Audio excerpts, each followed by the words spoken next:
불을 다스리는 전사는 독생자, 이 제목으로 하나님 말씀을 살펴보도록 하겠습니다. 독생자가 나타나서 하나님의 백성들을 해하였던 그 이방 나라를 불로 심판하게 됩니다. 그래서 이 시간에 불을 다스리는 전사는 독생자, 이 제목으로 하나님의 말씀을 살펴보도록 하겠습니다. 그래서 아수르 사람이 나타나고 있는데, 이 아수르 사람이 마지막에 이방인들을 가리키고 있고, 그 이방인들이 일어나서 하나님의 백성들을 해하게 됩니다. 그래서 이 이방인들이 심판의 도구가 되어서 백성들을 징계를 하게 됩니다. 이사 10장 5절에서 아수르 사람은 화했을진저 그는 내 진노의 막대기요 그 손의 몽둥이는 내 분노라. 내가 그를 보내어 경건하지 아니한 나라를 치게 하며 내가 그에게 명령하여 나를 노하게 한 백성을 쳐서 탈취하며 노력하게 하며 또 그들을 길거리에 진흙같이 짓밟게 하려 하거니와. 자, 이 아수르 사람을 통해서 길거리에 진흙같이 하나님의 백성들을 짓밟게 하신다고 말씀을 하셨습니다. 그리고 이 말씀이 바로 누가복음 21장에서 예루살렘은 이방인들의 때가 차기까지 이방인들에게 발필이라는 그 말씀과 같은 말씀이 되겠습니다. 그래서 아수르 사람이 우리 하나님의 백성들을 징계하는 도구로 쓰여지게 된다는 사실입니다. 그는 내 진노의 막대기요 그 손의 몽둥이는 내 분노라. 그래서 이 경건하지 아니한 나라, 하나님을 노하시게 한 백성, 바로 하나님의 백성들이 되겠고, 그 백성들에 대해서 진노가 임하게 됩니다. 그래서 그 아수르 사람을, 하나님의 백성들을 해하였던 아수르 사람을 하나님께서 이제 심판하시게 됩니다. 먼저 아수르를 통해서 하나님의 백성들을 징계하게 하시고, 백성들을 괴롭혔던 그 아수르 사람을 이제 아버지께서 심판하신다는 것. 그래서 이사 10장 16절에서 그러므로 주만군의 여호와께서 살진 자를 파리하게 하시며 그의 영화 아래에 불이 붙는 것 같이 맹렬히 타게 하실 것이라. 자, 주만군의 여호와께서 살진 자, 그 살진 자를 마르게 하신다고 말씀을 하고 있습니다. 이 살진 자가 바로 이방인들이요 아수르 사람들, 그 이방인들을 하나님께서 맹렬히 불로 심판하셔서 타게 하신다는 사실입니다. 그래서 이사 10장 16절을 다시 보게 되면 그러므로 주만군의 여호와께서 살찐 자를 파리하게 하시며 그의 영화 아래에 불이 붙는 것 같이 맹렬히 타게 하실 것이라. 자, 주만군의 여호와께서 맹렬히 타게 하시게 되는데, 독생자를 통해서 심판하시게 됩니다. 그래서 이사 10장 이어지는 17절에서 이스라엘의 빛은 불이 되고 그의 거룩하신 이는 불꽃이 되실 것이니라. 하루 사이에 그의 가시와 찔레가 소멸되며 그의 숲과 기름진 밭의 영광이 전부 소멸되리니 병자가 점점 쇠약하여 감 같을 것이라. 자, 이스라엘의 빛이 불이 된다고, 그의 거룩하신 이가 불꽃이 되신다고 말씀을 하고 있고, 하루 사이에 그의 가시와 찔레가 소멸이 된다고 말씀을 하고 있습니다. 그래서 바로 그 이방인들의 아수르의 가시와 찔레, 백성들을 해하였던 그 가시와 찔레가 하루 사이에 소멸이 됩니다. 그래서 그 소멸되는 이유가 이스라엘의 빛이 불이 되고 그의 거룩하신 이가 불꽃이 되어서 그 불로 심판을 행하시기 때문입니다.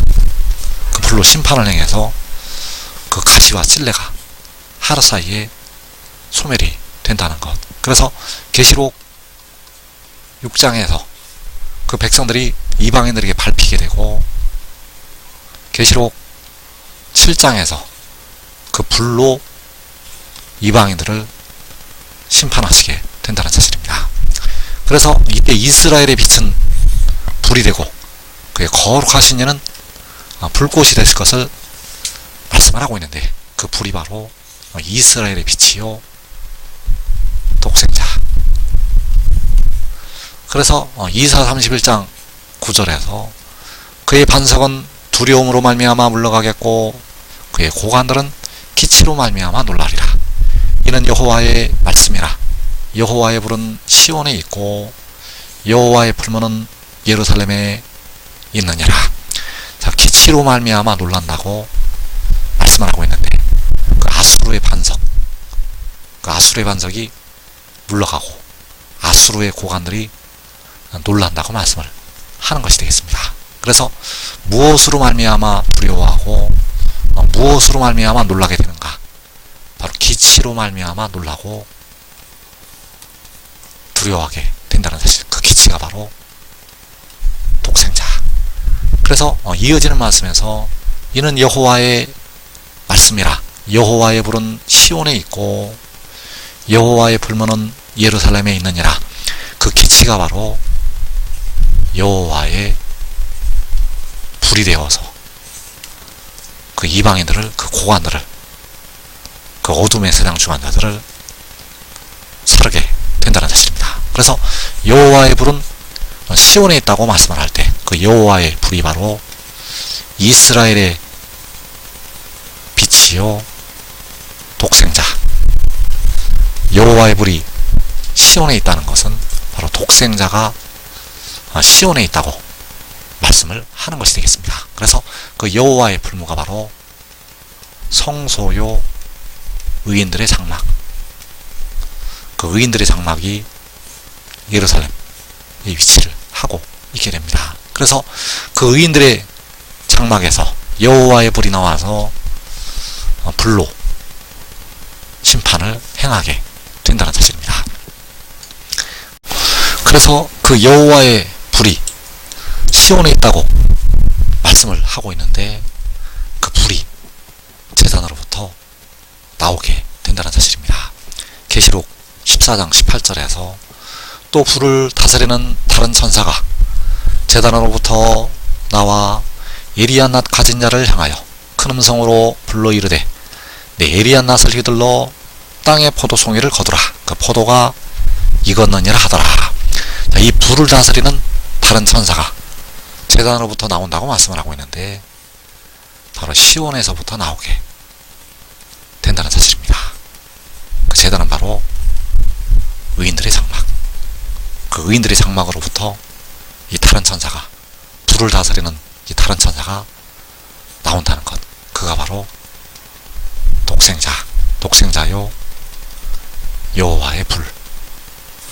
그래서 그 불을 다스리는 다른 천사가 제단으로부터 나온다는 것은 바로 시온에서 그 불을 다스리는 다른 천사가 나와서 에리야나까진 그를 향해서 외치는 것이 된다는 사실입니다. 그래서 여호와의 불이 시온에 있어서 하나님의 백성들을 괴롭혔던 이방인들 아수르를 심판하게 됩니다. 그래서 이사 31장 9절에서 그의 반석은 두려움으로 말미암아 물러가겠고 그의 고관들은 기치로 말미암아 놀라리라. 이는 여호와의 말씀이라. 여호와의 불은 시온에 있고, 자, 그의 고관들은 바로 아수르의 고관들을 말씀을 하고 있고, 그 고관들이, 그 이방인들의 고관들이, 그 어둠의 세상 주관자들이 기치로 말미암아 놀란다고 말씀을 하고 있습니다. 그 기치가 바로 독생자. 그래서 이사 41장 25절에서 내가 한 사람을 일으켜 북방에서 오게 하며 내 이름을 부르는 자를 해도는 곳에서 오게 하였나니 그가 이르러 고관들을 석회같이 토기장이가 진흙을 밟음같이 하리니, 자, 그가 이르러서 이 고관들을 밟는다고 말씀을 하고 있습니다. 그 고관들이 바로 이사 31장에서 기치로 말미암아 놀라는 고관들. 그래서 그 기치가 바로 내 이름을 부르는 자요 북방에서 오게 하는 한 사람. 북방에서 오게 하는 것은 계시록 19장, 해도는 곳에서 오게 하는 것은 계시록 7장. 그래서 내 이름을 부르는 자, 기치가 오게 되면 고관들을 밟게 됩니다. 그 고관들이 발뺌을 당할 때 그 고관들이 기치로 말미암아 바로 내 이름을 부르는 자, 만군의 여호와 이름을 부르는 자로 말미암아 놀라게 된다는 사실입니다. 그래서 내 이름을 부르는 자를 해도는 곳에서 오게 하신다고 말씀을 하고 있고, 그가 이르러 고관들을 밟는다고 말씀을 하고 있습니다. 그래서 계시록 7장 2절에서 또 봄에 다른 천사가 살아계신 하나님의 인을 가지고 해 돋는 데로부터 올라와서 땅과 바다를 해롭게 할 권세를 받은 내 천사를 향하여 큰 소리로 외쳐 이르되 우리가 우리 하나님의 종들의 이마에 인치기까지 땅이나 바다나 나무들을 해하지 말라 하더라. 이 다른 천사가 바로 계시록 14장에서 불을 다스리는 천사, 그 다른 천사가 바로 독생자, 이 다른 천사가 바로 내 이름을 부르는 자. 그래서 내 이름을 부르는 자, 바로 만군의 여호와 이름을 부르는 자, 그가 바로 살아계신 하나님의 인을 가지고 해 돋는 데로부터 올라오는 독생자, 그 독생자가 올라와서 고관들을 진흙같이 밟게 된다는 사실입니다. 그래서 지금 하늘의 일을 믿고 순종하는 자들은 이 우리의 자리에 들어가게 됩니다. 지금 믿고 순종하는 자들은 자기와 자기의 온 집이 살아서 영생을 얻게 되고, 이 우리의 자리에 들어가서 많은 열매를 맺게 됩니다. 열매를 많이 맺으면 내 아버지, 바로 독생자의 아버지께서 큰 영광을